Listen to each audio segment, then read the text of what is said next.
Okay guys, अब हम बात करेंगे कॉन्ट्रैक्ट कॉस्टिंग की। बहुत ध्यान से मेरे साथ से देखिएगा।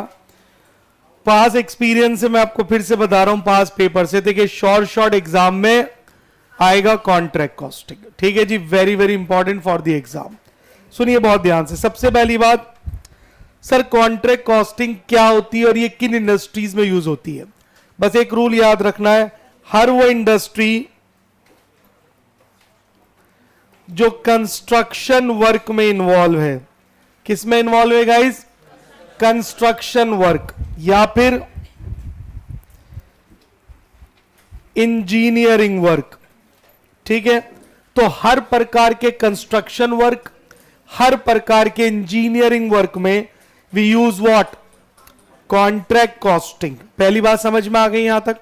तो ये एमसीक्यूज में पूछा जाता है। तो जब हम कहते हैं कॉन्ट्रैक्ट कॉस्टिंग, तो कॉन्ट्रैक्ट कॉस्टिंग कौन सी इंडस्ट्रीज में यूज होगा? जल्दी बोलिए। हर वो इंडस्ट्री जो किस में इन्वॉल्व है? कंस्ट्रक्शन। अब वो कंस्ट्रक्शन चाहे सड़कों का हो, बिल्डिंग्स का हो, रोड्स हो, सीवर लाइंस हो, पार्क हो, क्लियर है, रेलवे हो, मेट्रो हो, किसी भी प्रकार के अगर कंस्ट्रक्शन वर्क होगा तो वहां पर हम यूज करते हैं कॉन्ट्रैक्ट कॉस्टिंग। या फिर कोई भी इंजीनियरिंग वर्क होगा। आप जानते हैं कंस्ट्रक्शन और engineering go hand in hand. बोलो जी, बात क्लियर है? एग्जाम में क्वेश्चन आया शिप बिल्डिंग, बताइए हम शिप बना रहे हैं, कौन सी कॉस्टिंग यूज होगी? Contract costing. भाई शिप पूरा आपने देखा होगा, एक बड़ा शिप एक पूरे शहर की तरह होता है, एम आई राइट और रॉन्ग? फिर वो पानी पर फ्लो कर रहा है, रन कर रहा है, तो ये क्या है? ये सारी इंजीनियरिंग वर्क तो है। कोई भी बड़ी बिल्डिंग बनती है तो what is this? Construction plus engineering. आपने देखा दिल्ली में मेट्रो बनी है, क्या है ये? सिर्फ कंस्ट्रक्शन वर्क है प्लस इंजीनियरिंग वर्क इन्वॉल्व है। इन दो के कॉम्बिनेशन से ही कोई भी चीज कंस्ट्रक्ट हो सकती है। तो पॉइंट बस इतना सा है, हर वो इंडस्ट्रीज जो कंस्ट्रक्शन के कामों में इन्वॉल्व है, हर वो इंडस्ट्रीज जो इंजीनियरिंग वर्क में इन्वॉल्व है, राइट, दे यूज कॉन्ट्रैक्ट कॉस्टिंग। बोलो जी, बात क्लियर है? दूसरा पॉइंट याद करना है कि जब हम पार्टीज की बात करते हैं तो गाइस हम कहते हैं कॉन्ट्रैक्ट कॉस्टिंग में हमेशा दो पार्टीज इन्वॉल्व होती हैं। एक को हम बोलते हैं कॉन्ट्रैक्टर और एक को हम बोलते हैं कॉन्ट्रैक्टी। याद रखिएगा। How many parties are involved? दो पार्टीज, एक कॉन्ट्रैक्टर और एक कॉन्ट्रैक्टी। बोलो जी, बात क्लियर? कॉन्ट्रैक्टी वो व्यक्ति है जिसने कॉन्ट्रैक्ट दिया है काम करने का, राइट, और कॉन्ट्रैक्टर वो व्यक्ति है जो उस काम को पूरा करेगा। बोलो जी, बात क्लियर है? जिसने काम करने का कॉन्ट्रैक्ट लिया है। ठीक है जी। सो जब भी हम कॉन्ट्रैक्ट की बात करेंगे तो दो पार्टीज इसमें हमेशा इन्वॉल्व होती हैं। बोलो, बात क्लियर है यहां तक? तीसरी बात, जो भी अकाउंट्स बनेंगे, जो भी कॉस्ट अकाउंटिंग होगी, वो कॉन्ट्रैक्टर के पॉइंट ऑफ व्यू से होगी। किसके? भाई कॉन्ट्रैक्टी के साथ तो एग्रीमेंट हो जाते, भैया मैं ये फ्लाईओवर बना दूंगा 10 करोड़ रुपए में, बात खत्म हो गई। तो लेजर बनाने की रिस्पॉन्सिबिलिटी किसकी है? कॉन्ट्रैक्टर की। बोलो, बात क्लियर है यहां तक? तो हमारे एग्जाम में एक फुल फ्लैश सम आएगा।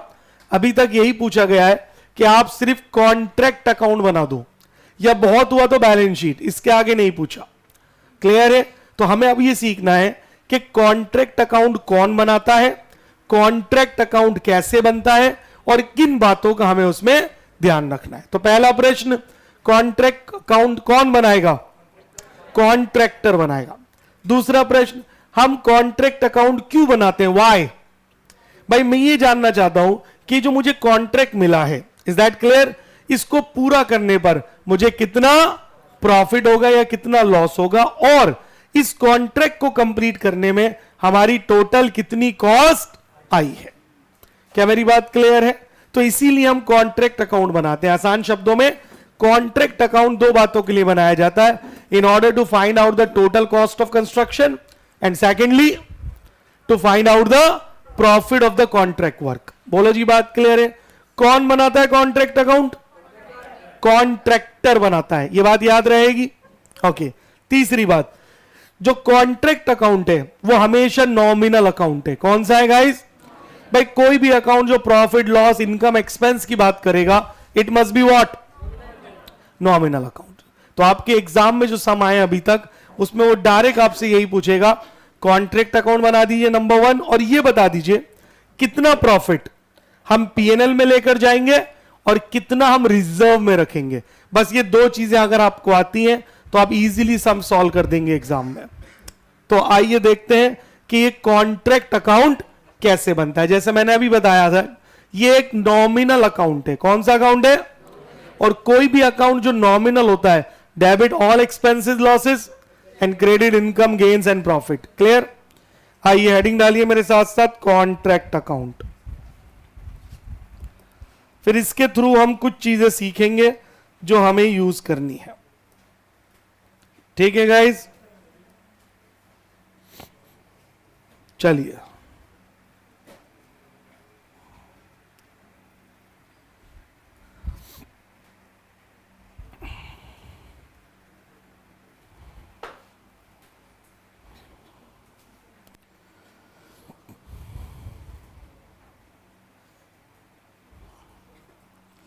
एग्जाम में एकदम सीधी लाइन खींचनी है। देखो मैंने बिना स्केल के कितनी सीधी लाइन खींची है। ठीक है, चलिए डेबिट क्रेडिट, लिखना चाहे लिखिए, नहीं लिखना चाहे मत लिखिए।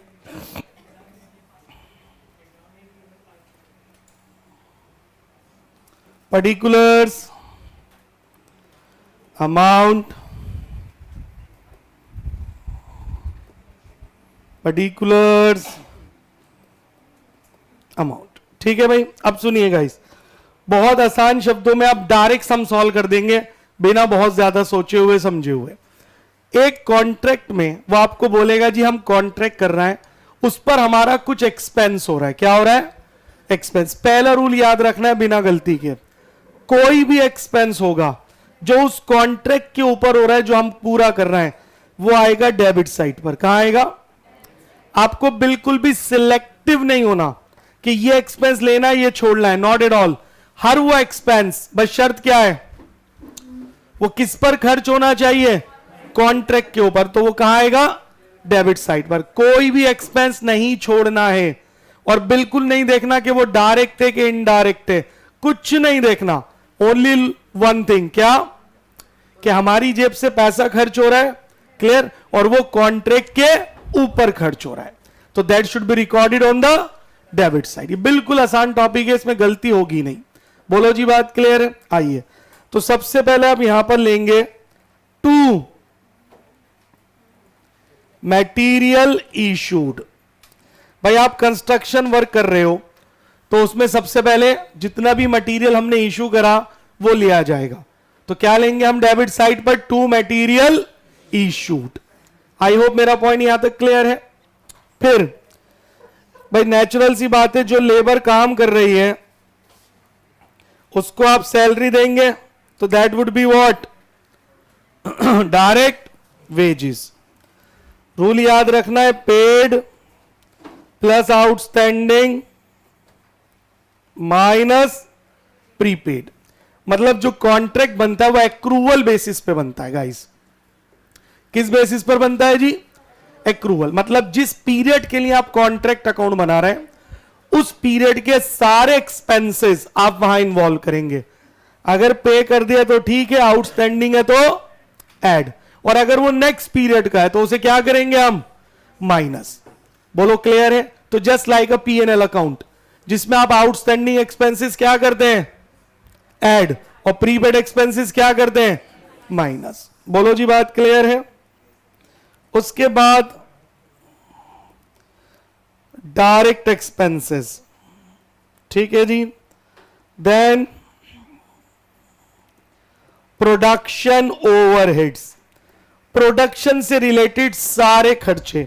मेरी एक लाइन काफी है ये बोलने के लिए कि आप जब कॉन्ट्रैक्ट अकाउंट बनाएंगे तो आपको सिलेक्टिव नहीं होना है कि कौन सा एक्सपेंस लेना है कौन सा छोड़ना है, नॉट एट ऑल। एक चीज देखो, वो एक्सपेंस किसके ऊपर होना चाहिए? तो वो कॉन्ट्रैक्ट अकाउंट में आएगा। बोलो जी, बात क्लियर है? चाहे वो डायरेक्ट नेचर का हो, चाहे वो इनडायरेक्ट हो, चाहे उसे पे कर दिया हो चाहे वो आउटस्टैंडिंग हो, लेकिन होना उस पीरियड का चाहिए जिस पीरियड के लिए आप कॉन्ट्रैक्ट अकाउंट बना रहे हैं, राइट। फिर आप यहां पर लेंगे डेप्रीसिएशन। इन शॉर्ट दिमाग में रखिए, you are making a P&L account, तो पीएनएल अकाउंट में मशीन आती है कि डेप्रीसिएशन आता है, तो वही डेप्रीसिएशन जो मशीन कॉन्ट्रैक्ट पे यूज हुई है। आज ही बोलो, क्लियर है? चलिए, यहां तक कोई दिक्कत? तो इन टोटल सारे एक्सपेंसेस कॉन्ट्रैक्ट के हमें कहां लेने? On the debit side. अब ध्यान से मेरी बात सुनिएगा, आपने मटेरियल इशू करा, मटेरियल इशू करा, रॉ मटेरियल, क्या 100% मटेरियल लग जाएगा? सर कुछ बचेगा भी तो सही कॉन्ट्रैक्ट पर, तो उसको यहां से हटाना है। अब आप जानते हैं अकाउंट्स का बेसिक रूल, किसी चीज को मैंने डेबिट में लिखा है तो हटाने के लिए उसे क्रेडिट करेंगे, ये थोड़ी के काट देंगे, लोग काटो इसे, ऐसे थोड़ी होता है। अरे बोलो हाँ या ना, तो हम उसे काट देंगे, हाँ तो वो भी आपको काट देगा, रिपोर्ट काट देगा भाई, 6 महीने बाद फिर देना है। हाँ ना, लिसन अप। तो अब हमें क्या करना है, तो जो मटेरियल हमने यहां दिया था, मान लो हमने 1 लाख रुपए का मटेरियल इशू करा, तो आपने यहां लिख दिया 1 लाख रुपए, लेकिन उसमें से 25,000 का मटेरियल कॉन्ट्रैक्ट पे बच गया, वो यूज ही नहीं हुआ, तो उसे हटाओ ना, तो हमें कॉस्ट तो 75 दिखानी चाहिए ना, तो हम उसे लिखेंगे अपोजिट साइड पर, by material at site. Site बोलते हैं प्लेस ऑफ वर्क, जहां पर आप काम कर रहे हो उसे साइट बोलते हैं। बोलो क्लियर है? अब कंस्ट्रक्शन का काम ये थोड़ी होता है फैक्ट्री से कंस्ट्रक्ट करके ला और बस जमा दिया, ऐसा नहीं होता। आपने अपना घर बनाया होगा तो ये थोड़ी है कि पहली मंजिल पूरी फैक्ट्री में तैयार हुई है और वहां से लाके आपके घर में चिपका दी, लो जी मंजिल तैयार, दैट्स नॉट द केस। बोलो क्लियर है? तो कुछ मटेरियल हमारा साइट पर क्या हो गया होगा? बच गया होगा। कुछ हो सकता है हमने स्टोर में वापस भेज दिया, भाई जैसे सीमेंट है बड़ा कीमती होता है, एम आई राइट और रॉन्ग, तो जितना यूज हुआ उसे वापस स्टोर में भेज दिया, तो बाय स्टोर अकाउंट। क्लियर? कुछ मटेरियल ऐसा होता है कि हम उसे बाजार में सेल कर देते हैं उसी समय, अब हम कहेंगे कहां उसे वापस फैक्ट्री में लेकर जाएंगे, उसे हैंड टू हैंड सेल कर दो, तो by bank account, sale of material. बोलो जी बात समझ में आ गई यहां तक? अरे कम ऑन, ठीक है। तो अगर मैं इनडायरेक्टली बोलूं, तो आपने यहां पर क्या लिखा है? आपने लिखा है टू मटेरियल कंज्यूम्ड। बोलो यस और नो। भाई जो मटेरियल यूज नहीं वो उसे हटा तो दिया, इज दैट क्लियर? और सारे एक्सपेंसेस यहां ले हमने, यहां तक क्लियर हो गया बिल्कुल? फिर से सुन लीजिए, बहुत ही सिंपल है, 8 में से 8 पूरे आएंगे। मेरी 2 बातें सुन लेना। पहला, सारे एक्सपेंसेस कहां लिखना? डेबिट साइड पर।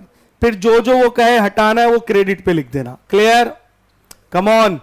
अब मैंने यहां पर लिखा डेप्रीसिएशन, इसको लिखने के 2 तरीके होते हैं, या तो आप डेप्रीसिएशन यहीं लिख दीजिए, या फिर मशीन की ओरिजिनल कॉस्ट यहां लिखिए और बुक वैल्यू यहां लिखिए, तो दोनों का डिफरेंस क्या होगा? डेप्रीसिएशन। जैसे चाहे वैसे कर देंगे। क्लियर? उसके बाद आप इस लेजर को बंद करेंगे, ये आ गया हमारा पहला डिटेल, इसको यहां पर बंद कर देंगे। ध्यान से देखते जाना भाई। सोचिए, जब मैंने इसे बंद करा तो ये हुआ क्या? ये सारी कॉस्ट है जो मेरी जेब से खर्च हुई है, ये कॉस्ट है जो मैंने हटा दी। कम ऑन एवरीबॉडी, तो मुझे क्या मिलेगा? तो इसे हम नाम देते हैं by cost of contract CD. CD मतलब कैरिड डाउन। कैरिड मतलब अभी तक इस कॉन्ट्रैक्ट पर इतने रुपए हमारे खर्च हो गए। अरे बोलो क्लियर? यहां तक समझ गए बिल्कुल? कम ऑन एवरीबॉडी।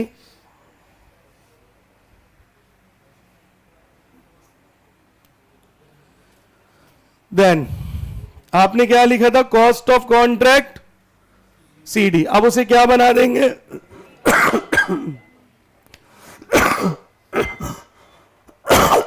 सॉरी, तो यहां लिखेंगे आप 2 कॉस्ट ऑफ कॉन्ट्रैक्ट बीडी। अब ध्यान से देखिएगा भाई, तो कॉस्ट ऑफ कॉन्ट्रैक्ट सीडी के बाद क्या आ जाएगा? Cost of contract BD. अब सुनिए गाइस, आप एक कंस्ट्रक्शन कर रहे हो, मान लो आपको फ्लाईओवर मिल गया, नेशनल हाईवे पर आपको 20 किलोमीटर का फ्लाईओवर तैयार कराना है। Clear, you are having a construction company, what do you think, एक साल में हो जाएगा? नहीं होगा सर, कई साल लगते हैं कॉन्ट्रैक्ट को पूरा होने में। तो इसीलिए अब प्रॉब्लम क्या है, साल के अंत में तो मुझे लेजर बंद करने हैं ना, क्लियर और नॉट? तो इसीलिए अब अगर एक साल पूरा हो गया तो उस एक साल में हमारा कॉन्ट्रैक्ट अकाउंट कैसा दिखेगा वो हमें यहां शो करना है। बोलो क्लियर है यहां तक? अब क्योंकि ये कॉन्ट्रैक्ट अभी कंप्लीट, इसलिए हम अपोजिट साइड पर लिखते हैं बाय वर्क इन प्रोग्रेस। क्या लिखते हैं guys? By work in progress. आपको पता है कार्य प्रगति पर है, अभी काम चल रहा है, अभी कॉन्ट्रैक्ट पूरा नहीं हुआ। और याद रखना, वर्क इन प्रोग्रेस दो चीजों से मिलकर बनता है। इसमें हम पहला लेते हैं वैल्यू ऑफ वर्क सर्टिफाइड और लेते हैं कॉस्ट ऑफ वर्क अनसर्टिफाइड, और दोनों को यहां पर ऐड कर देते हैं। अब सब ये होता क्या है, आई विल डिस्कस, पहले आपको कॉन्ट्रैक्ट अकाउंट बनाना आ जाए। तो यहां पर आपने क्या लिखा, cost of contract BD, CD को बीडी बनाया। फिर आप यहां पर क्या लिखेंगे, बाय वर्क इन। क्यों लिख रहे हैं? क्योंकि अभी कॉन्ट्रैक्ट इनकम्प्लीट है, ठीक है जी, अभी उसमें कई साल लगेंगे। तो उसके दो part, value of work certified, cost of work uncertified. Clear? चलिए, तो इसको यहां पर आप बंद कर देंगे। 99% चांसेस है जो डिफरेंस आएगा ना वो डेबिट में आएगा। कहां आएगा? तो जो डेबिट में डिफरेंस आता है उसको हम बोलते हैं टू नोशनल प्रॉफिट। क्या बोलते हैं गाइस? To notional profit. तो 3 लेयर्स बनता है कॉन्ट्रैक्ट अकाउंट, ये आपको याद रखना है, ठीक है जी। To notional profit. अब इसमें 3 टर्म्स आ गई जिसका आपको मीनिंग समझना है, वर्क सर्टिफाइड, वर्क अनसर्टिफाइड और नोशनल प्रॉफिट। बोलो जी, बात क्लियर है? ओके। अब इस नोशनल प्रॉफिट को आप यहां लिख दीजिए सीडी, तो इसको अब हम ट्रांसफर कर देंगे अगले पेज पर बाय नोशनल प्रॉफिट, ये हो जाएगा बीडी। अब इस नोशनल प्रॉफिट के हम 2 पार्ट करते हैं। पहला पार्ट टू पीएनएल, कितना प्रॉफिट में जाएगा और कितना हम रिजर्व में रोकेंगे। क्लियर है? और यहां पर आकर हमारा कॉन्ट्रैक्ट अकाउंट खत्म हो जाएगा। So guys, this is how a contract account has to be made. बोलो जी, बात क्लियर है? तो इसको हम बोलते हैं 3 लेयर कॉन्ट्रैक्ट अकाउंट। तो पहली लेयर में हमने क्या निकाला, कॉस्ट ऑफ कॉन्ट्रैक्ट। दूसरी लेयर में क्या निकाला हमने, नोशनल प्रॉफिट। और तीसरी लेयर में हमने नोशनल प्रॉफिट के टुकड़े कर दिए कि कितना पीएनएल में और कितना रिजर्व में। तो यही आएगा बनाने के लिए, वो आपसे बोलेगा कि आप कॉन्ट्रैक्ट अकाउंट बना दीजिए और हमें ये बताइए कितना प्रॉफिट में जाएगा और कितना रिजर्व में। तो जल्दी बताइए, what is contract account and why it is prepared. Clear हो गया? कम ऑन एवरीबॉडी। चलिए अब देखिए बहुत ध्यान से, यहां तक कोई दिक्कत है किसी को? अब आपको जो कुछ मीनिंग समझने कुछ बातों के, सबसे पहला आया, ध्यान से सुनेंगे भाई, इसको हम बोलते हैं guys work certified. Work certified, सुनना बहुत ध्यान से। वर्क सर्टिफाइड को हम ऐसे डिफाइन करते हैं, it is that part of work completed which has been approved by the contractee's architect. क्या मतलब है भाई, हमने कुछ काम किया, मान लो हम फ्लाईओवर बना रहे हैं, ये फ्लाईओवर है, ऐसे ही होता है। इतना काम हमने कंप्लीट कर लिया यहां से यहां तक, क्लियर है? अभी इतना होना बाकी है। तो जितना काम हमने कंप्लीट कर लिया, अब हम वो किसे दिखाएंगे? कॉन्ट्रैक्टी को। अभी आपने तो कहा था कि एक साल में ही कंस्ट्रक्शन पूरी नहीं होती, it goes year two year. बोलो yes or no. Delhi metro 2014 से चल रही है, आज तक पूरी दिल्ली कवर नहीं हो पाई है। से यस। आप देख तो हर जगह, एम आई राइट और रॉन्ग? क्या चल रहा है? 2023, कितने साल हो गए? तकरीबन 9 साल हो गए। क्लियर? 14 से स्टार्ट हुआ था, if I am not wrong, right और नॉट? या हो सकता है पहले से, आई एम नॉट श्योर। तो अभी तक वो कंस्ट्रक्शन का काम चल ही रहा है, पूरा नहीं हुआ, तो इट टेक्स ईयर्स। ठीक है जी। तो हमने इतना काम कंप्लीट करा, अब हमने कॉन्ट्रैक्टी को बुलाया, हमने कहा जी देखो काम कंप्लीट कर लिया ऑन आवर पार्ट, चेक करो सही है या नहीं। तो उसने पूरा एग्जामिन करा और कहा, क्या कहा? कि इतना पार्ट सही है, बिल्कुल परफेक्ट है, इसमें अभी ये कमी है, वो कमी है, ये सही नहीं है। क्लियर है? तो out of the total work completed, out of the total work completed, जितना उसने सर्टिफाइड कर दिया, अप्रूव कर दिया, क्या कर दिया? उसी को हम बोलते हैं वर्क सर्टिफाइड। बोलो जी, बात क्लियर है? और बस यही तो सुनना था हमें कि इतना पार्ट सही है, बिल्कुल परफेक्ट है। जैसे ही उसने कहा सर ये बिल्कुल सही है, हमने कहा लाओ पैसे। अरे नेचुरल सी बात है भैया, कॉन्ट्रैक्ट तो अभी 10 साल चलेगा, तो आप मुझे पेमेंट 10 साल में थोड़ी दोगे। पेमेंट कैसे दी जाती है? जैसे जैसे काम हो जाए। इसीलिए गाइस हम वर्क सर्टिफाइड की वैल्यू निकालते हैं। क्या निकालते हैं?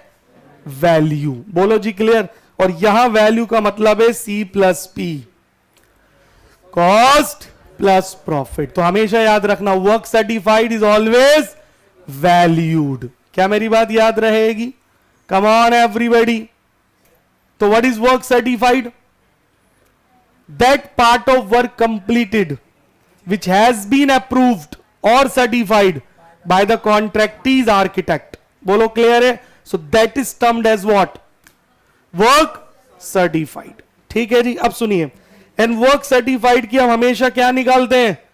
वैल्यू। अब सर ये क्या क्वेश्चन में गिवन होगा? हां, पर अगर गिवन ना हो तो value of work certified, board पर देखिए। सर ये कैसे निकाली जाती है? बहुत सिंपल है, गिवन होगा तो ठीक, नहीं तो सिंपल है कि आप क्या लेंगे भाई? आप लेंगे कॉन्ट्रैक्ट प्राइस, जितने में आपने इस कॉन्ट्रैक्ट को करने का ठेका लिया था। भाई कॉन्ट्रैक्ट का मतलब हिंदी में ठेका ही होता है, वो वाला नहीं, आप समझ गए हो। क्लियर है? तो आपने कॉन्ट्रैक्ट लिया था मान लो 10 लाख रुपए में फॉर एग्जाम्पल, और अभी जो सर्टिफाइड हुआ वो सिर्फ हुआ है कितना? मान लो 30%। तो आप कितने पैसे मांग सकते हो? तो contract price into work certified as a percentage of contract price. मतलब वो बोलेगा जी हमारा कॉन्ट्रैक्ट प्राइस था फॉर एग्जांपल 10 लाख रुपए, और अभी जो वर्क सर्टिफाइड हुआ है वो 30% है। कितने परसेंट है गाइस? तो what is the value of work certified? 3 lakh रुपए। जल्दी बोलो, निकाल सकते हैं? तो आपको कॉन्ट्रैक्ट प्राइस लेना है और उसे वर्क सर्टिफाइड की परसेंटेज से मल्टीप्लाई कर देना है। बोलो बात क्लियर है? तो ऐसे निकलती है इसकी वैल्यू, और वैल्यू का मतलब होता है इसमें प्रॉफिट भी ऐड है। क्या यहां तक कॉन्सेप्ट क्लियर है? दूसरी बात सुनिए ध्यान से, और value of work certified is equal to cash received upon cash received as a percentage of work certified. पहले फॉर्मूला नोट कीजिए, I will explain. Cash received upon cash received as a percentage of work certified. ठीक है जी। अब sir इसका मतलब क्या? ये कब करना है? जब क्वेश्चन में वर्क सर्टिफाइड गिवन ना हो, बट अगर दे रखा है उसकी वैल्यू तो हमारे लिए कोई भी मुश्किल नहीं है। हाँ जी बोलो, यहां तक क्लियर है? अब सुनो सर इसका मतलब क्या है। भाई मेरे 3 लाख रुपए बन रहे हैं, अभी अभी आपने कहा आपको क्या लिखता है? ये दुनिया बहुत शरीफ है, मेरे 3 लाख बने, उन्होंने कहा ये लो सर 3 लाख रुपए। Is it possible? अब मैंने अर्न करे 3 लाख रुपए जब मैंने कॉन्ट्रैक्टी से पैसे मांगे, उसने मुझे दिए लेट सी 1,80,000 रुपए, जो के वर्क सर्टिफाइड का 60% है। बोलो यस और नो? अरे हां बोलो यार। अब अगर मैं आपसे कहूं भाई सुनिए, मुझे कैश मिला है 1,80,000 रुपए, which is 60% of work certified, तो tell me the value of work certified. कैसे निकाला? 180 डिवाइडेड बाय 60%, 3 लाख। आया समझ में या नहीं आया? अरे बोलो भाई, यही तो फॉर्मूला था, cash received upon cash receive as a percentage of work certified. बोलो क्लियर है? तो what is work certified and how it is calculated is now clear? Come on come on, अरे बोलो भाई। चलिए वेरी गुड, कोई दिक्कत तो नहीं है? अब ध्यान से सुनना, वर्क सर्टिफाइड कॉन्ट्रैक्ट अकाउंट में आता है क्रेडिट साइड पर। कहां आता है जी? क्रेडिट साइड पर। ये देखिए क्यों आता है, अभी समझाएंगे। वैल्यू ऑफ वर्क सर्टिफाइड, तो कहां लिखना है इसे आपको? Contract account. कौन सी साइड?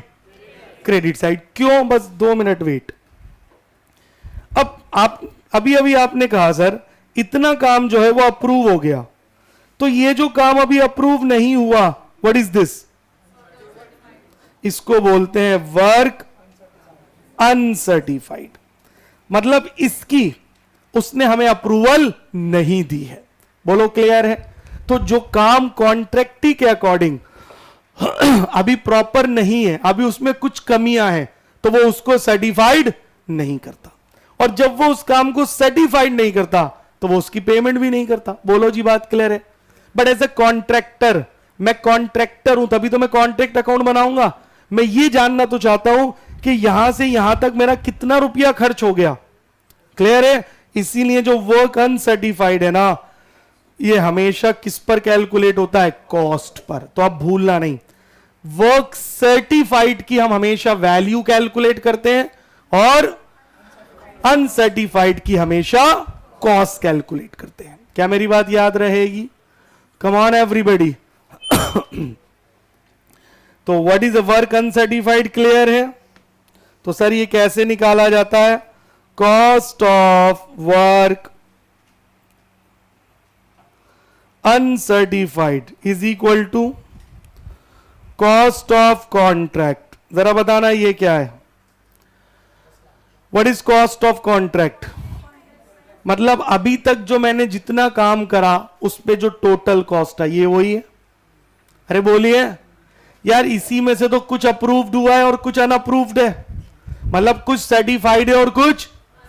इसका मतलब इसमें टोटल कॉस्ट है सर्टिफाइड और अनसर्टिफाइड दोनों की। Come on. तो अगर मैं इसमें से माइनस कर दूं कॉस्ट ऑफ वर्क सर्टिफाइड, बोलिए सर ये टोटल कॉस्ट है, इसमें सर्टिफाइड अनसर्टिफाइड दोनों की कॉस्ट है। बोलो क्लियर? तो अगर मैं इसमें से cost of work certified minus कर दूं तो what I will get? Cost of work uncertified. बोलो क्लियर?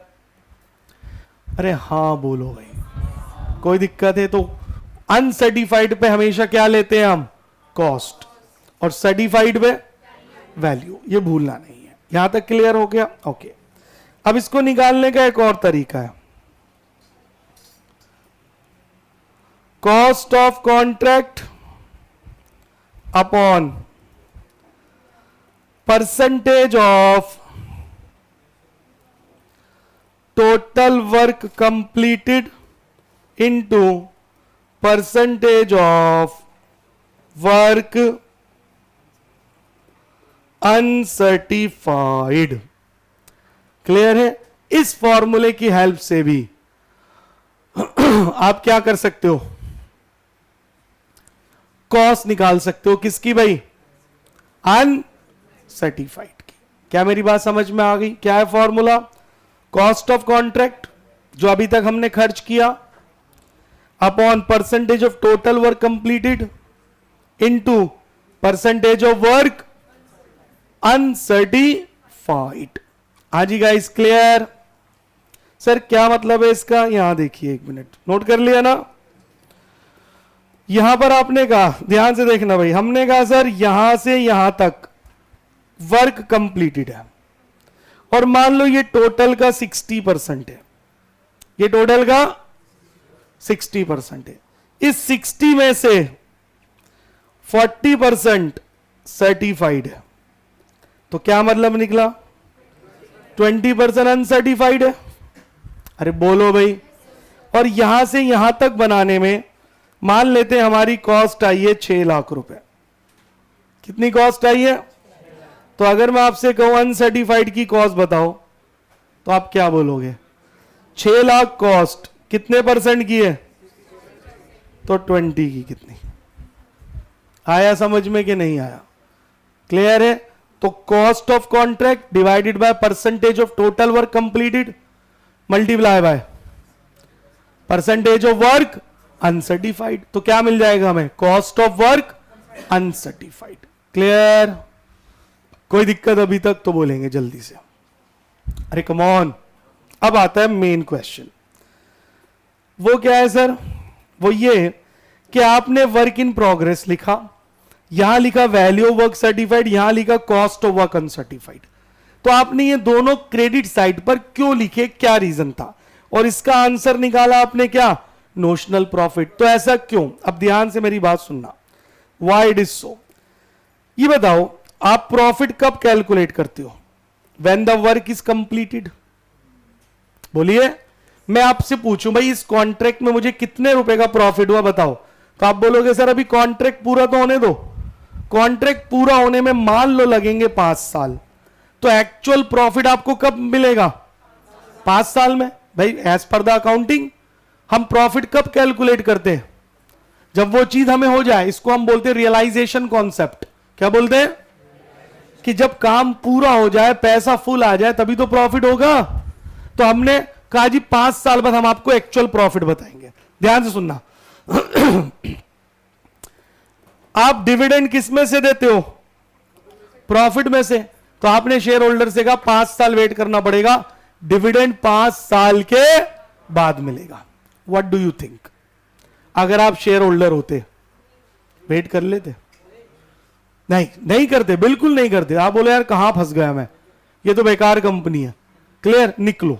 कैसे निकलेंगे भाई?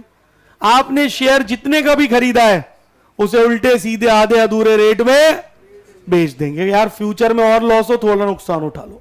अल्टीमेटली प्रॉब्लम क्या होगी? जबकि आपकी कोई गलती नहीं है, बट आपकी कंपनी के शेयर धड़ल्ले से गिरना शुरू हो जाएंगे। बोलो यस और नो। और आपकी जो मार्केट वैल्यू है वो क्या होगी? क्रैश हो जाएगी। क्या मेरी बात यहां तक क्लियर है? ऑल्दो आप बिल्कुल परफेक्ट काम कर रहे थे, आप प्रॉफिट भी कमा रहे थे, फिर ऐसा क्या हो गया कि हमारे फर्म की वैल्यू एकदम गिरनी शुरू हो गई। ठीक है जी, मैंने जो बोला बिल्कुल सही बोला, समझ में आया? इसीलिए आप शेयर होल्डर को कन्विंस नहीं कर सकते। वो बोलेगा भैया 1 साल से आप मेरा पैसा यूज कर रहे हो, मुझे 1 साल में क्या मिला ये बताओ। बोलो यस और नो। क्या वो 5 साल वेट करेगा? नॉट एट ऑल, कभी नहीं करने वाला। क्लियर? इसलिए कॉस्ट अकाउंटिंग ने रिकमेंड करा। क्या करा? रिकमेंड कि ऐसा मत करो, आप हर साल प्रॉफिट दिखाओ उसे। क्लियर है? तो हमने कहा सर प्रॉफिट तो तब होगा ना एक्चुअल, जब कॉन्ट्रैक्ट पूरा हो जाएगा। तो यही तो हमने कहा, कौन आपसे कह रहा है एक्चुअल प्रॉफिट दिखाओ? अज्यूम प्रॉफिट दिखाओ। और इस अज्यूम प्रॉफिट को ही हम क्या बोलते हैं? Notional profit. जल्दी बोलो, बात क्लियर है? तो नोशनल प्रॉफिट इसीलिए निकाला जाता है ताकि हम शेयर होल्डर को ये बता सके कि भाई देखो हमने 1 साल आपका पैसा यूज करा है और उसे 1 साल में इतना कमाया है। लेकिन ये अभी पूरा नहीं है, कॉन्ट्रैक्ट पूरा होगा तो इससे ज्यादा मिलेगा। बताओ अब वो समझेगा कि नहीं समझेगा? आप बोलो डायरेक्ट 5 साल बाद मिलेगा, कभी नहीं होगा। क्या मेरी बात यहां तक क्लियर है? तो इसीलिए ये एक अज्यूम प्रॉफिट होता है जिसको हम बोलते हैं नोशनल। नोशनल का मतलब क्या होता है गाइस? अज्यूम्ड, जो इसलिए निकालते हैं ताकि हम शेयर होल्डर को डिविडेंड दे सके। क्या यहां तक क्लियर हुई मेरी बात? अरे बोलिए। ओके, तो सर नोशनल प्रॉफिट का फॉर्मूला क्या बना? ध्यान से देखते जाइए। Notional profit is equal to value of work certified minus cost of work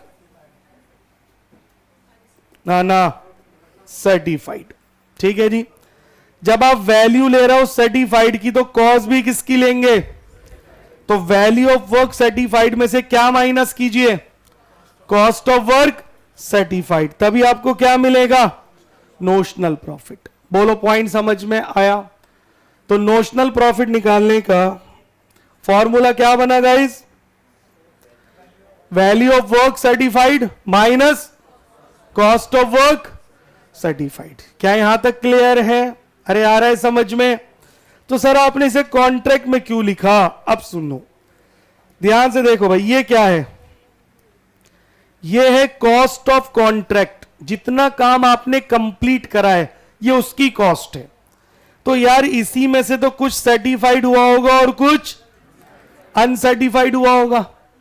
इसका मतलब इसमें सर्टिफाइड अनसर्टिफाइड दोनों की कॉस्ट जुड़ी है। बोलिए। तो मैंने यहां पर देखो अनसर्टिफाइड की कॉस्ट रख दी, डेबिट में अनसर्टिफाइड की कॉस्ट, यहां पर कॉस्ट, अनसर्टिफाइड से अनसर्टिफाइड कैंसिल्ड, यहां पर क्या बचा? कॉस्ट ऑफ वर्क सर्टिफाइड, और यहां क्या लिखा? वैल्यू ऑफ वर्क सर्टिफाइड, और दोनों का डिफरेंस नोशनल प्रॉफिट। अब आया समझ में या नहीं आया? Is that clear? इसीलिए याद रखना वर्क सर्टिफाइड की वैल्यू और अनसर्टिफाइड की कॉस्ट हमेशा कॉन्ट्रैक्ट की क्रेडिट साइड पे रखी जाती है। क्यों? क्योंकि अनसर्टिफाइड से अनसर्टिफाइड कैंसिल हो गया, तो यहां क्या बचा? कॉस्ट ऑफ वर्क सर्टिफाइड, और यहां क्या लिखा आपने? वैल्यू ऑफ वर्क सर्टिफाइड, और इन दोनों के बीच के डिफरेंस को ही हम क्या कहते हैं? Notional profit. क्या मेरा point clear? Yes or no? और क्योंकि ये प्रॉफिट है, क्या है ये? प्रॉफिट। ठीक है जी, अब ध्यान से सुनिए। फिर आपने नोशनल प्रॉफिट को यहां ट्रांसफर करा। अब इस नोशनल प्रॉफिट में से हम कुछ भाग पीएनएल में ले जाएंगे। क्यों सर? क्योंकि जो पीएनएल में गया वो हम डिविडेंड के रूप में बांट देंगे। But cost accounting highly recommend करती है कि आप सारा पैसा डिविडेंड में मत बांट देना। सर अगर बांट दिया तो शेयर होल्डर तो खुश हो जाएंगे, बट अभी कॉन्ट्रैक्ट पूरा कहां हुआ है, तो उसको पूरा करने के लिए आपके पास से पैसा खत्म, क्योंकि आप तो सारा बांट चुके हो।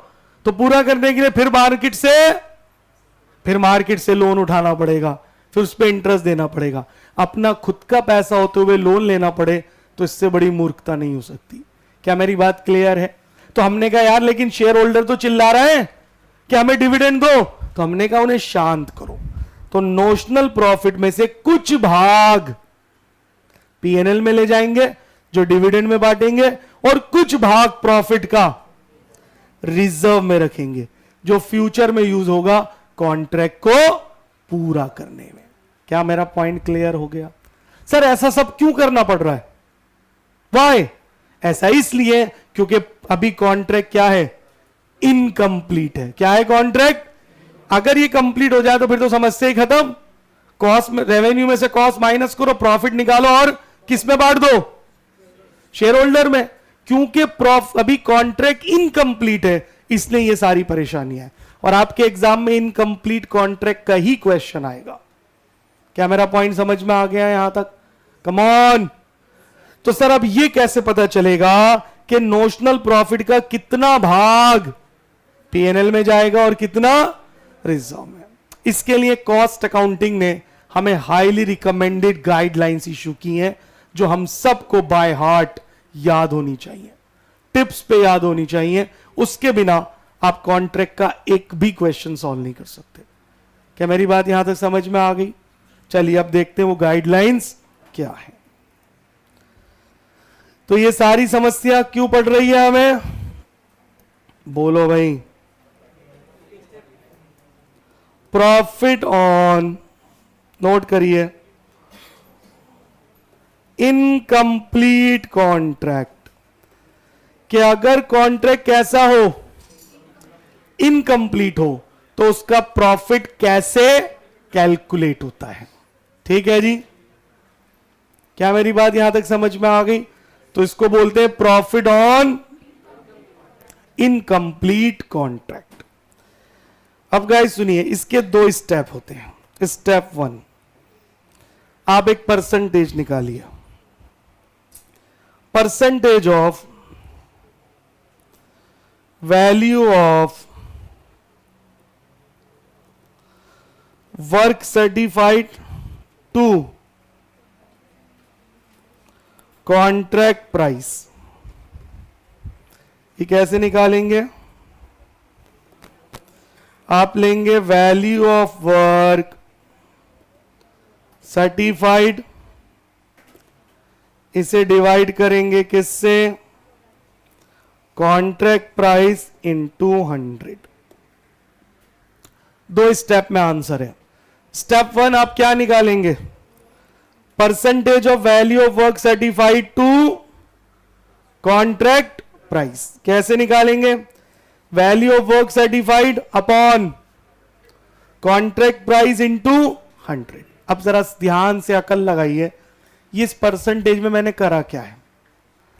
मैंने वर्क सर्टिफाइड को कॉन्ट्रैक्ट प्राइस से डिवाइड करा है।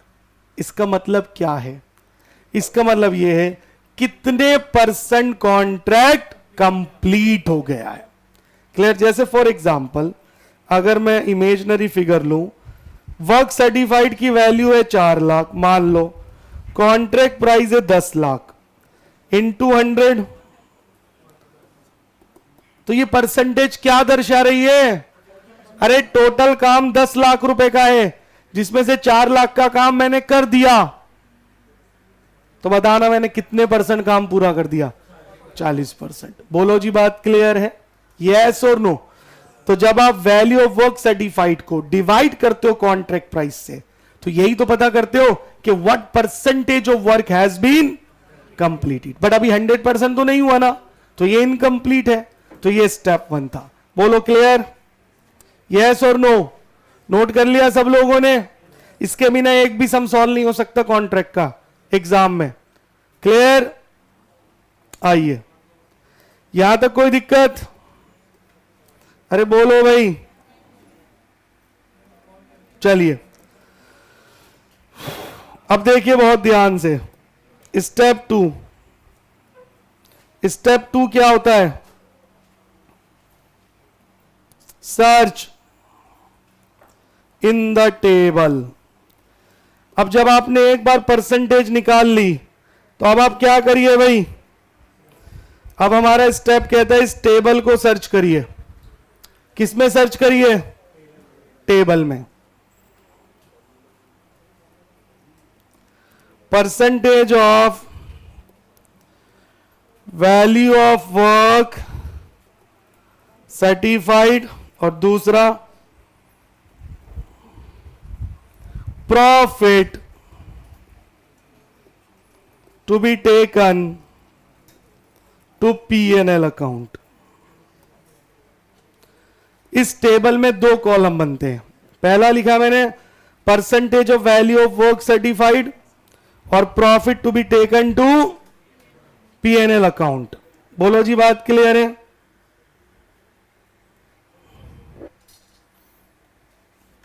हाँ जी, कोई डाउट? चलिए अब इसमें पहला पॉइंट, इफ द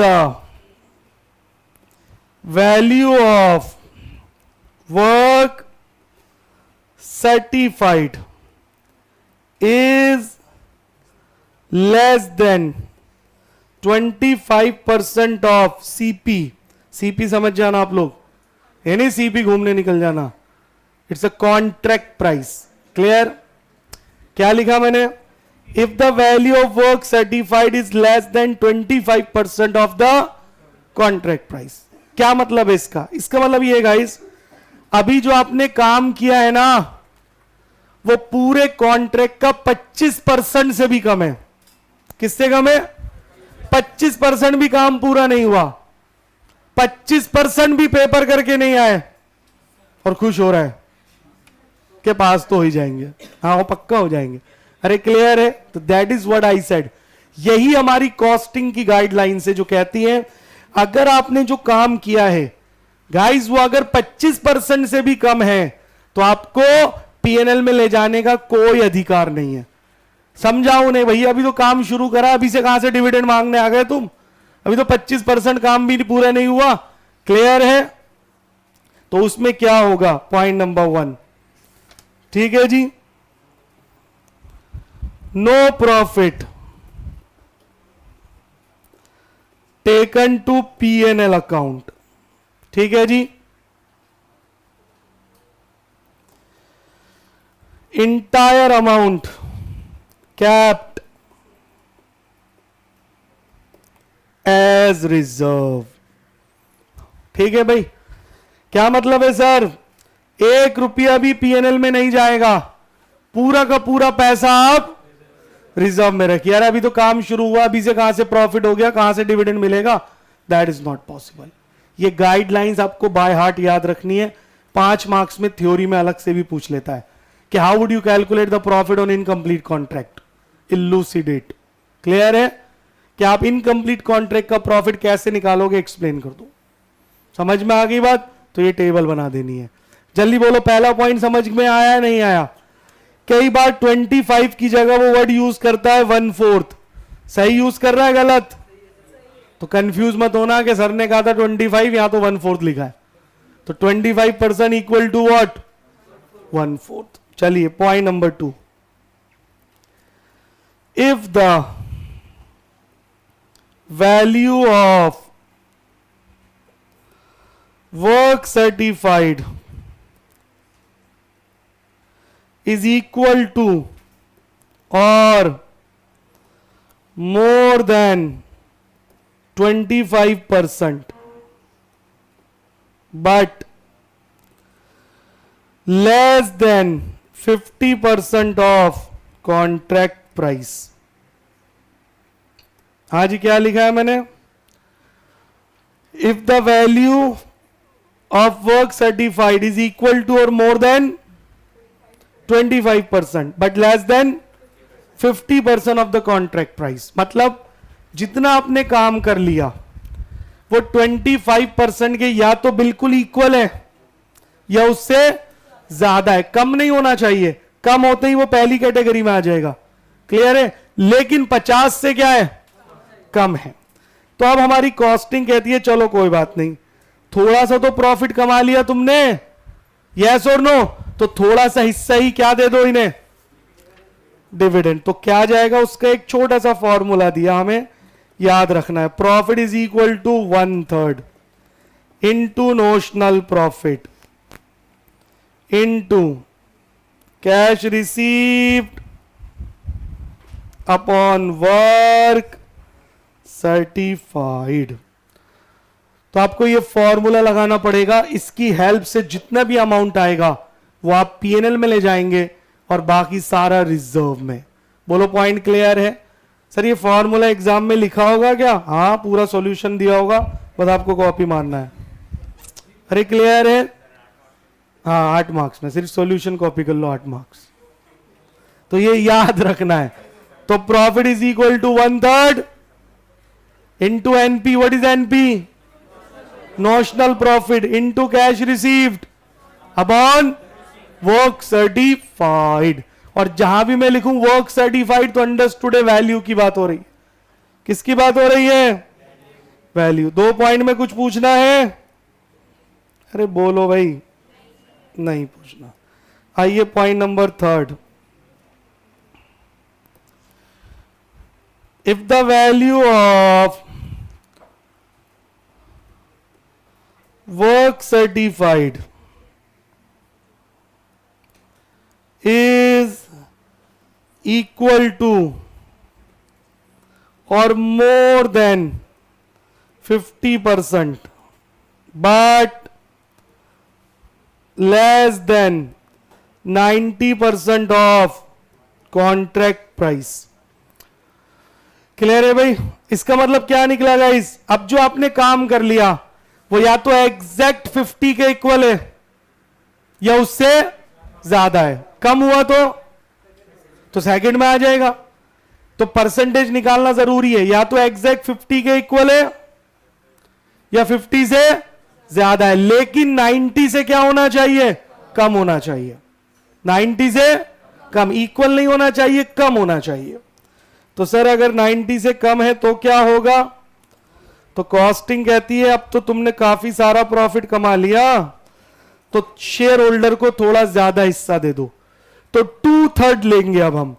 1/3 को किससे रिप्लेस कर दिया? 2/3 से। बाकी फॉर्मूला सेम है।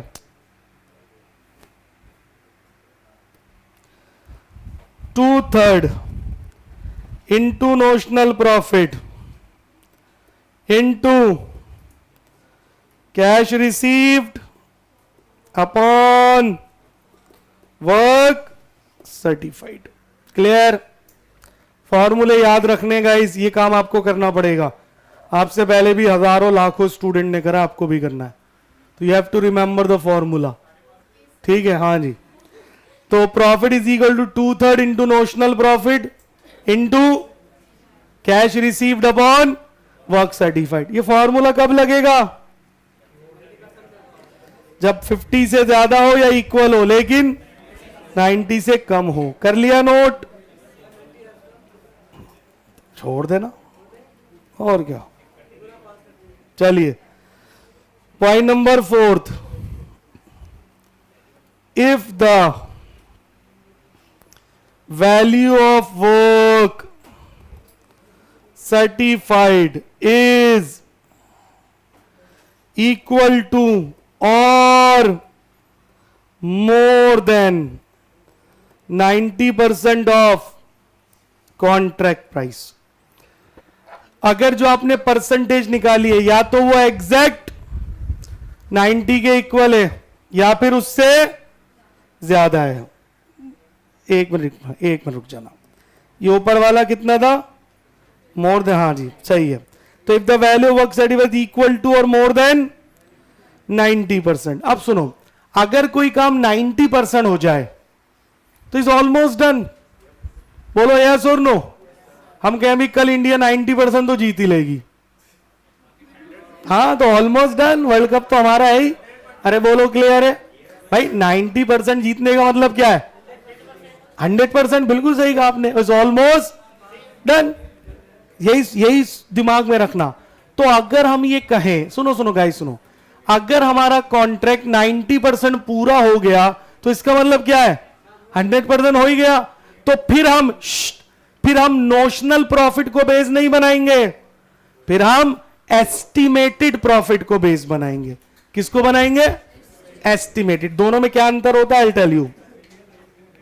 ध्यान से देखिए, ध्यान से। तो उस केस में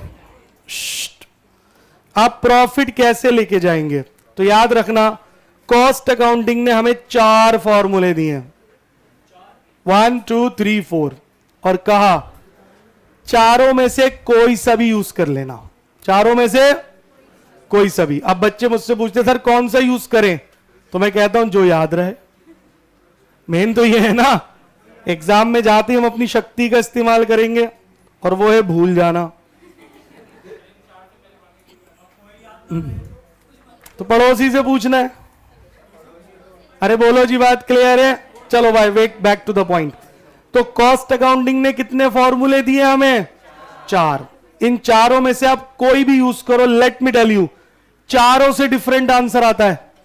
कभी आपको चारों से सेम आएगा ना, चारों से आंसर डिफरेंट आएगा, बट चारों आंसर 100% एक्सेप्टेबल है। बोलो क्लियर है?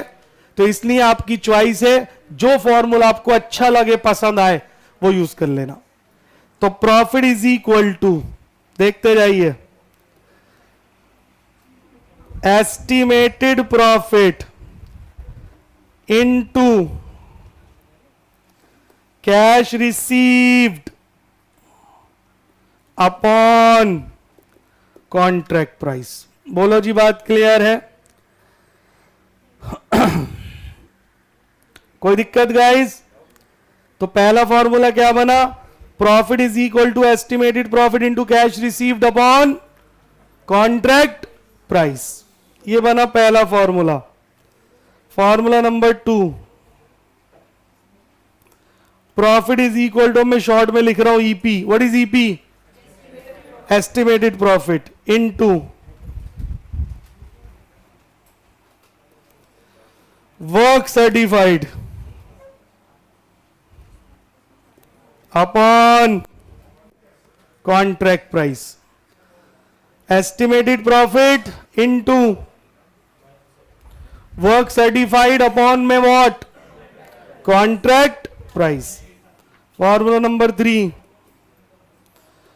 Profit is equal to estimated profit into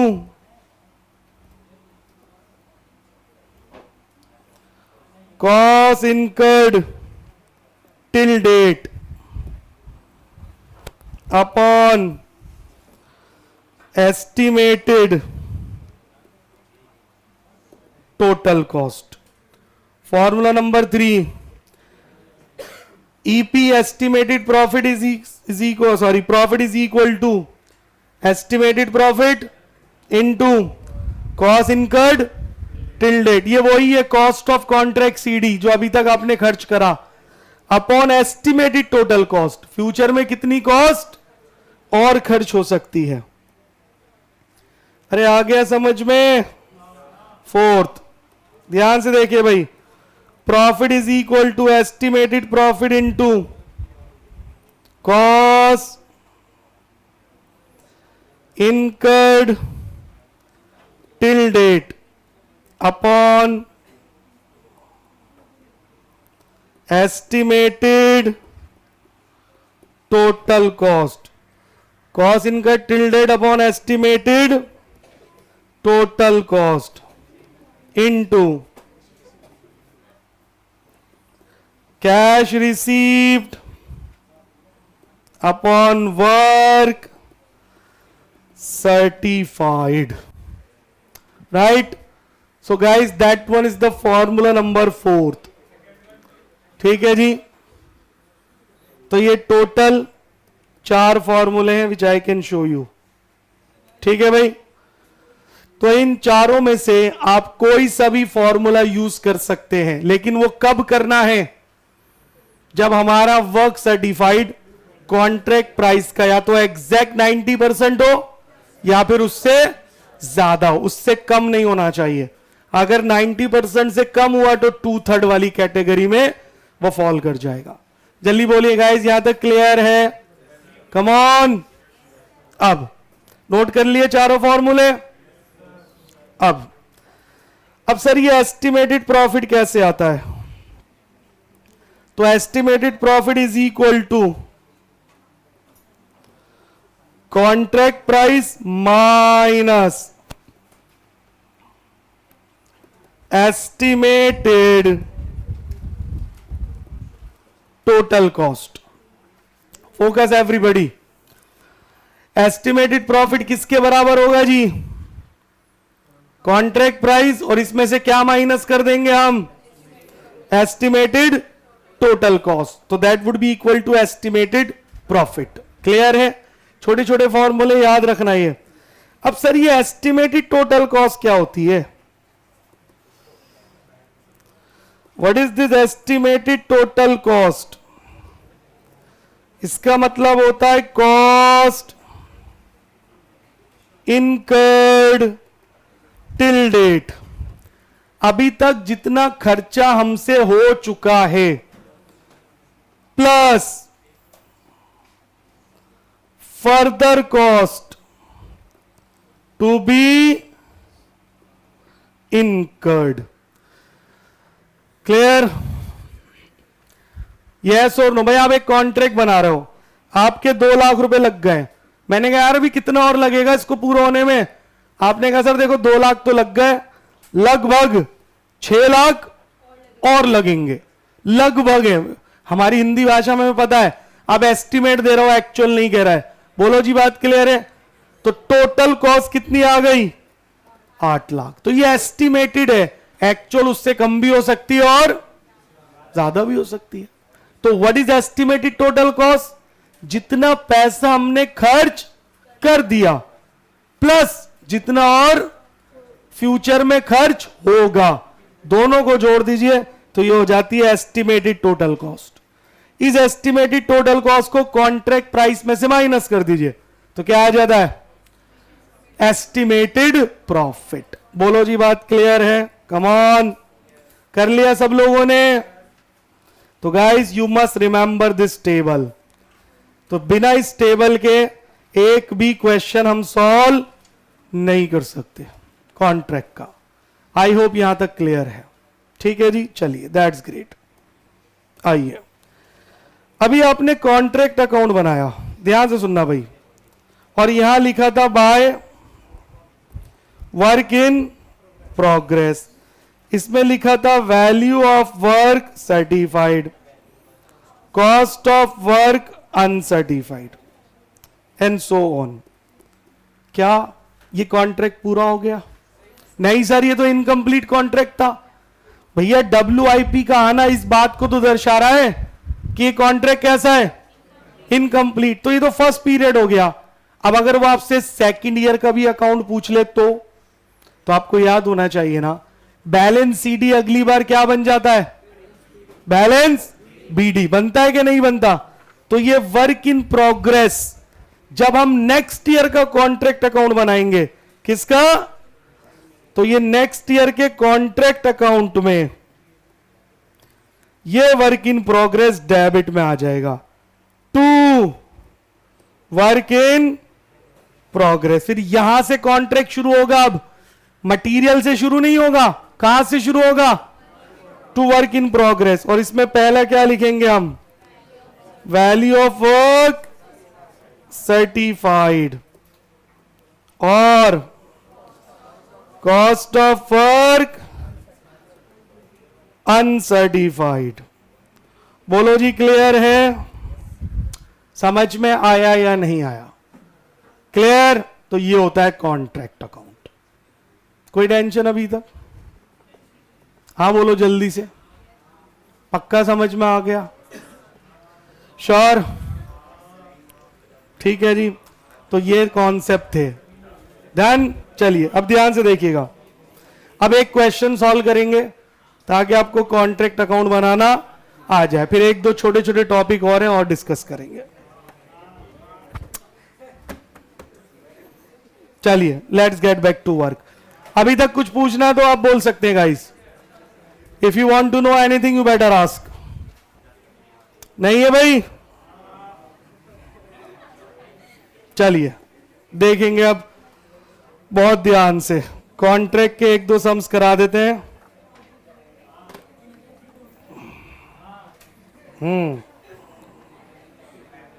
चलिए,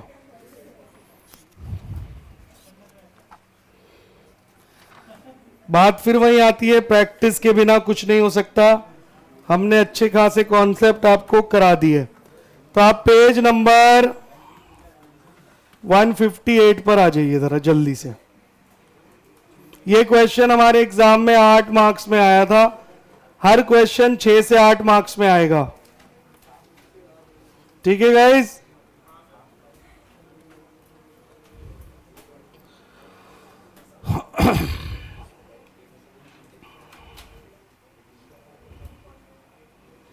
चलिए, now look at this question, page number 158, and that appeared in our exam for 8 marks. ठीक है भाई? चलिए ध्यान से देखेंगे। what does it says?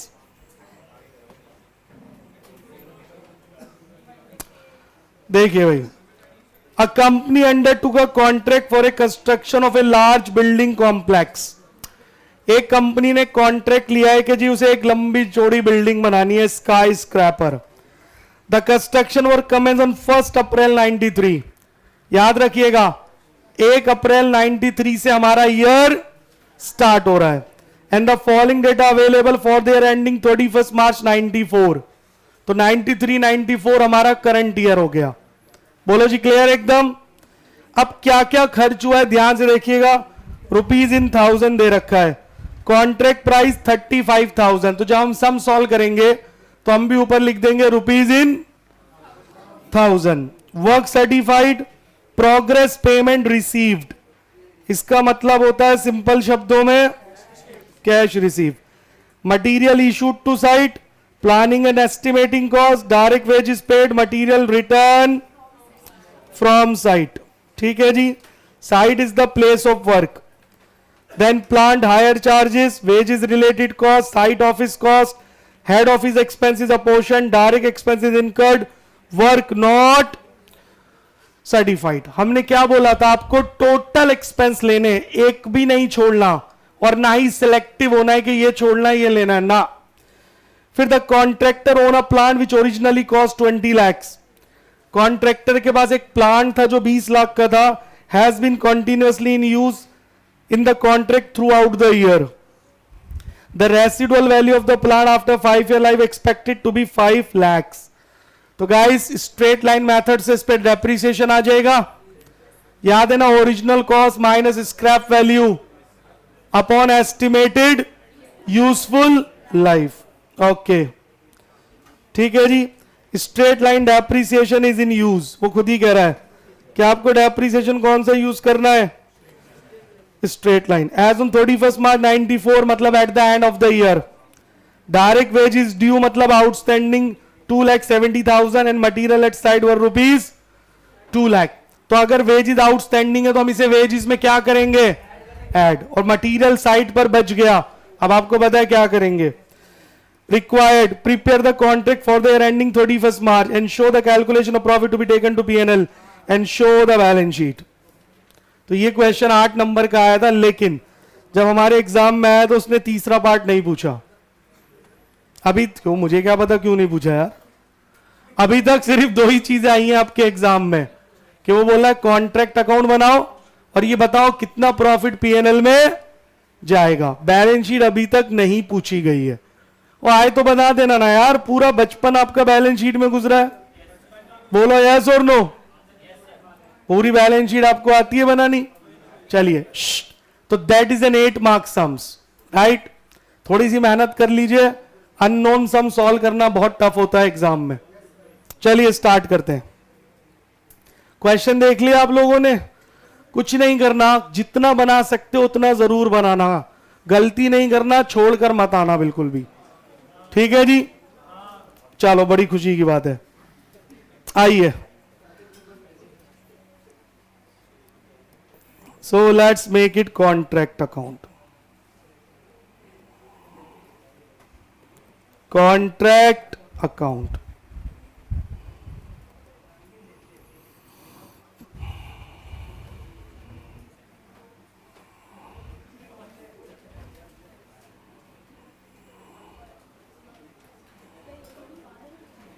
चलिए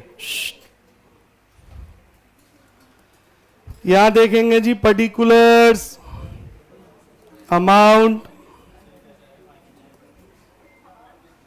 पर्टिकुलर्स, अमाउंट। अब वही आपको कॉन्ट्रैक्ट अकाउंट 3 लेयर्स बनाना है हमेशा। कितने? 3 लेयर्स, ऑलवेज रिमेंबर। चलिए सबसे पहले यहां लीजिए 2 मटेरियल इशूड। आप यहां लिख दीजिए रुपीज इन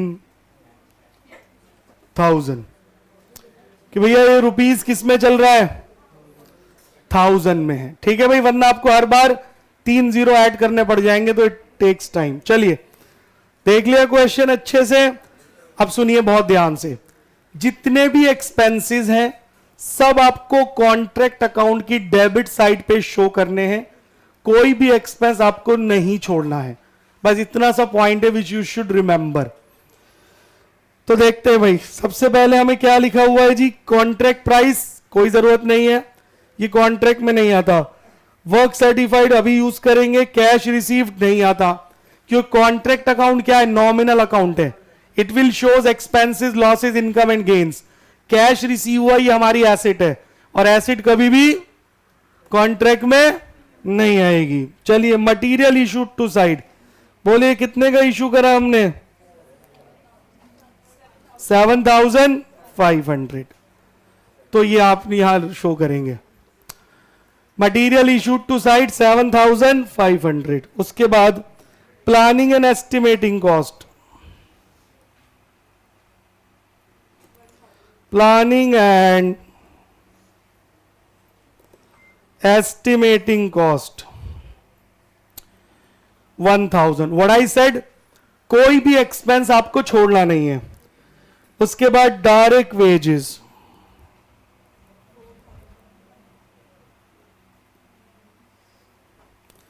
बोर्ड पर देखिए भाई, डायरेक्ट वेजेस कितना गिवन है, 4,000। इसमें प्लस कर दीजिए आउटस्टैंडिंग। तो अगर आप क्वेश्चन में देखें तो यहां लिखा है 2,70,000, लेकिन ये तो फुल फिगर लिखी है ना, तो इसे 1000 में क्या करिए, कन्वर्ट। तो इसे 1000 से अगर मैं डिवाइड कर दूं तो 3 जीरो उड़ गए, तो कितना बचा ये, 270। चलिए तो यहां आ जाइए, 270, 4,270। ठीक है guys. Then we have got material return from site. बोलो जी, साइट से मटेरियल वापिस आ गया, कहां शो करेंगे, क्रेडिट साइड पर। By material return from site 250, by material return from site कितना आ गया जी, 250। आगे देखेंगे भाई ध्यान से। फिर लिखता है प्लांट हायर चार्जेस, तो 2 प्लांट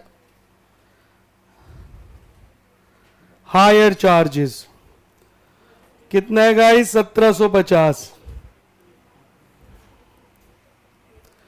2 वेजेस रिलेटेड कॉस्ट 500 रुपए।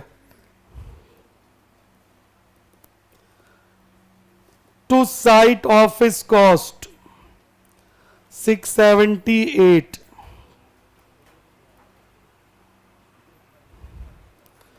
2 हेड ऑफिस expenses apportioned 375। ठीक है भाई। तो 2 डायरेक्ट एक्सपेंसेस,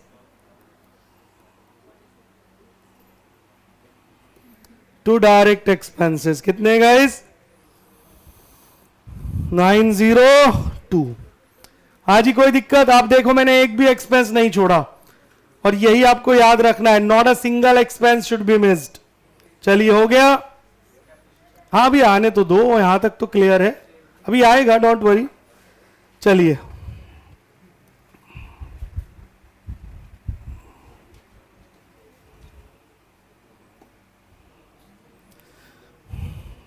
अब देखेंगे भाई, अब हम यहां पर लेंगे 2 डेप्रीसिएशन। बोर्ड पर देखिए प्लांट कितने का है, 20 लाख का। स्क्रैप वैल्यू कितनी है, 5 लाख। लाइफ कितनी है, 5 साल। बोलो कितना हुआ ये, 3 लाख। और इसको 1000 में कन्वर्ट कर दो तो 300 रुपए। सही करा है भाई। अरे 3 लाख को अगर रुपीज इन 1000 में कन्वर्ट करोगे तो 300 ही तो आ जाएगा। देखो कंफ्यूज नहीं होना है, 1/1000 मैंने क्यों करा, just to convert it into 1000। अब चाहो तो डायरेक्ट लिख दो 300 रुपए, I don't mind. Clear, okay. और क्या है सर, आगे बढ़िए। मटीरियल एट साइट भी बचा हुआ है। कितना बचा हुआ है मटीरियल एट साइट, 2 लाख रुपए। तो वो कहां आ जाएगा, यहां आ जाएगा। By material at site, 2 lakh रुपए को 1000 में कन्वर्ट करेंगे तो 200 रुपए। चलिए बंद करिए लेजर और मुझे बताइए by cost of contract CD. Debit का टोटल करिए और उसमें से क्रेडिट माइनस कर दीजिए। टेल मी द टोटल, फिर से टोटल 17275, 17275। बताइए कॉस्ट ऑफ कॉन्ट्रैक्ट 16825। यहां तक कोई टेंशन है अभी तक तो आप पूछ सकते हैं भाई। If you have any question please ask.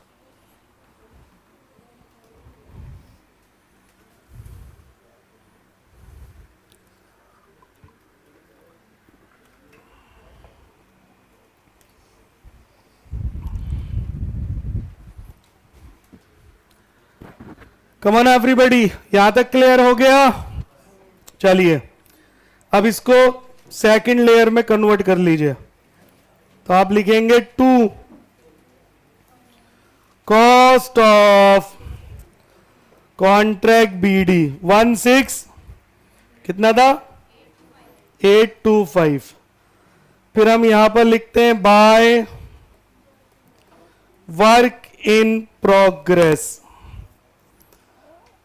इसमें पहला आएगा value of work certified. Check करें क्वेश्चन में, सर 20,000 रुपए गिवन है। फिर आएगा cost of work uncertified just 149। बंद करेंगे लेजर को तो 20149, 20149। बोलिए कितना आ गया?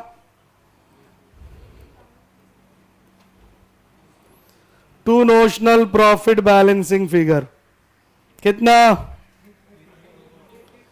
3324।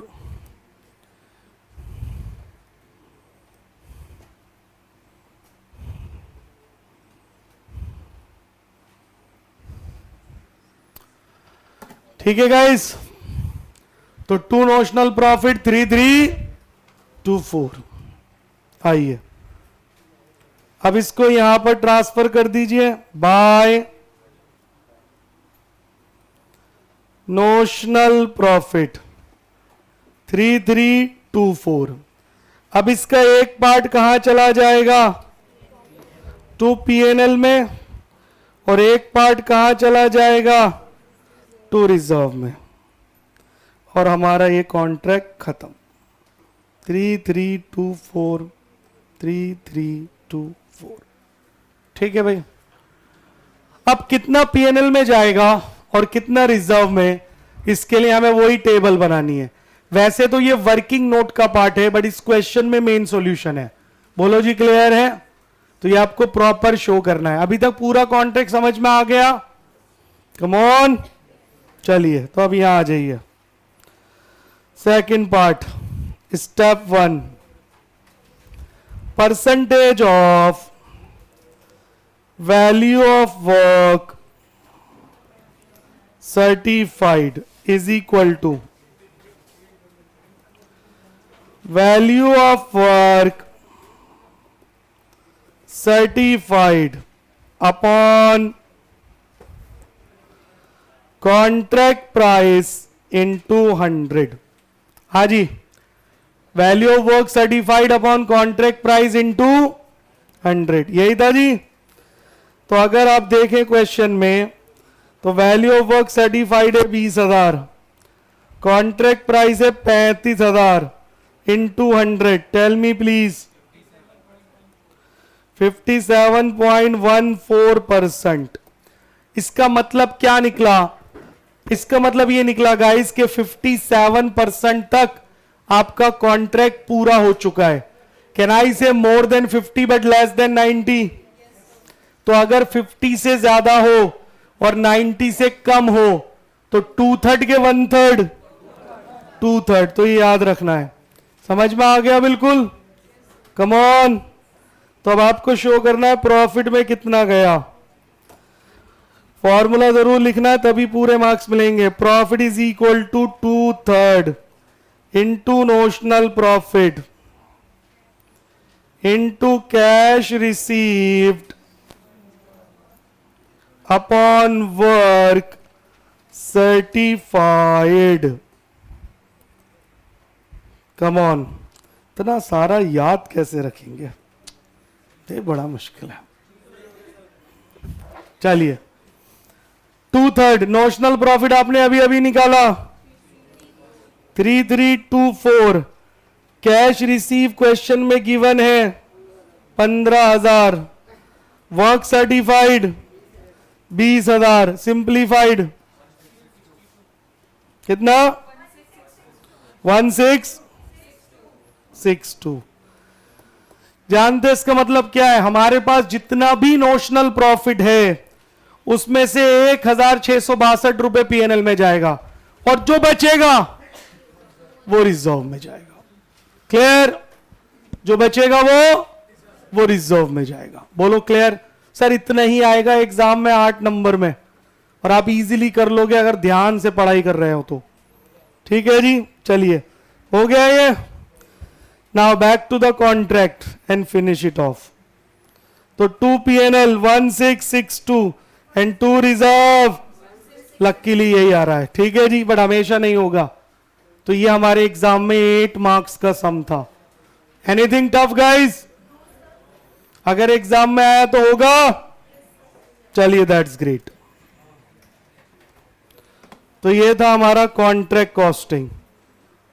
ठीक है भाई, इस क्लासेस में हर चीज कवर करना पॉसिबल नहीं होता, तो we try to cover the most important thing जो एग्जाम में हिट कर सकती नहीं है, करेगी पक्का. तो इतना आपको आना चाहिए before you appear to the exam.